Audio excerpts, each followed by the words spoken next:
তালাকের পর স্ত্রীকে যদি কেউ ফেরত নিতে চান তাহলে সেক্ষেত্রে তালাকটা যদি ফেরত নেয়ার মতো তালাক দেয় তাহলে ফেরত নেওয়া যাবে। আমি একটা কথা প্রায় বলি, বিবাহ বিচ্ছেদের পর, তালাকের পর 15 বছর 20 বছর পরেও যদি আবার স্বামী স্ত্রী একসাথে থাকতে চান, সুযোগ আছে যদি তালাক দেওয়ার সময় সেভাবে তালাক দেন। আমাদের দেশে সাধারণত তালাক দেওয়ার ক্ষেত্রে আমরা 1 তালাক 2 তালাক না, পারলে শত শত হাজার হাজার তালাক দেই। স্ত্রীকে একা না পারলে স্ত্রী 14 গোষ্ঠী সহ তালাক দেয়, আছে না নাই?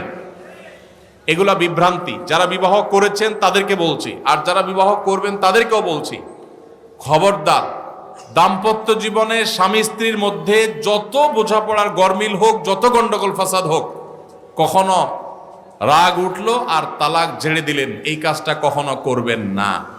যেভাবে তালাক দিলে আবারও ফেরত নিতে পারবেন কখনো চাইলে, সেটা সুযোগ কখন হবে? আপনি সিদ্ধান্ত নিছেন না আর একসাথে আমরা থাকবো না, ওকে ফাইন, পরামর্শ করছেন বন্ধু বান্ধব, বিচক্ষণ মুরব্বী, আলেম ওলামা, লয়ার সবার সাথে, তাহলে এবার আপনাকে অপেক্ষা করতে হবে। সিদ্ধান্ত নিলেন আজকে আর কালকে তালাক দিবেন, জি না, অপেক্ষা করতে হবে একটা মাসিক পার হবে, এরপরে পবিত্রতা আসবে। সেই পবিত্রতার পিরিয়ডে শারীরিক কোনো সম্পর্ক হওয়ার আগে আপনাকে তালাক দিতে হবে। এটা হলো তালাকুস সুন্নাহ। এভাবে শরীয়ত তালাক দেওয়ার নির্দেশ, যদি দিতে হয় এভাবে দিতে হবে। কেন শরীয়ত এতগুলো স্টেপ অবলম্বন করছে জানেন? কারণ শরীয়ত এনশিওর করতে চায় আপনার তালাকটা খুব বিচক্ষণতার সাথে, বুদ্ধিদীপ্তভাবে, সুচিন্তিতভাবে হয়েছে, ঠান্ডা মাথায় হয়েছে, বুঝে শুনে হয়েছে। আপনি এটা অ্যাবনর্মাল হয়ে মেজাজ হারিয়ে আপনি মাথা গরম করে দিয়ে ফেলেননি। এটা নিশ্চিত করবার জন্য এতগুলো সময়, এতগুলো স্টেপ নিয়েছে যে একটা মাসিকের পিরিয়ড পার হওয়ার পরও স্বামী স্ত্রী একে অন্যের প্রতি যথেষ্ট আকৃষ্ট হওয়ার কারণ থাকা সত্ত্বেও সেই শারীরিক সম্পর্ক করার আগে আপনি তালাক দিচ্ছেন, মানে হলো যথেষ্ট যৌক্তিকতা আছে এবং আপনি খুব কনভিন্স হয়ে বুঝে শুনে তালাক দিচ্ছেন। এটা এনশিওর করার জন্য শরীয়ত এতগুলো বাঁধ দিয়েছে। এই বাঁধ পার হওয়ার পর আপনাকে তালাক দিতে হবে। আমাদের দেশে হাজারের ভিতরে 999 জন মানুষ তালাক দেওয়ার সময় মুখ দিয়ে আসলো আর পট করে তালাক দিয়ে দিল। এটা সুন্নাহ তালাক নয়। এই তালাকটা, এইভাবে তালাক দেওয়া, এটা একটা গুনাহের কাজ। এভাবে তালাক দিবেন না, তালাক দেওয়া যাবে না।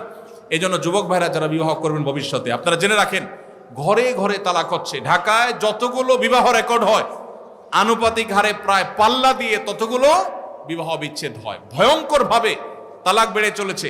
কয়েক জায়গায় মাহফিলে গিয়েছি, এলাকার চেয়ারম্যান সাহেবরা বলছে, ভাই আমি চেয়ারম্যান হওয়ার পরে যে বিচার আচার আমার কাছে আসছে, বিসমিল্লাহি করছি তালাকের বিচার দিয়া।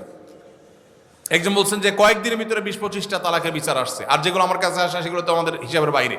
এই জন্য আপনাদের প্রতি উদাত্ত আহ্বান রাখতে চাই, আমাদের সংসারগুলো সব খান খান হয়ে যাচ্ছে। সবাই সংযমী হতে হবে, ধৈর্যশীল হতে হবে। as-sabru জাযাউহু আল জান্নাহ, সবরের বিনিময়ে আল্লাহ তাআলা জান্নাত দান করবেন। সবাই সবর করবেন তো ইনশাআল্লাহ। দাম্পত্য জীবনে আর যা হোক, খবরদার কখনো মাথা গরম করে তালাক দিবেন।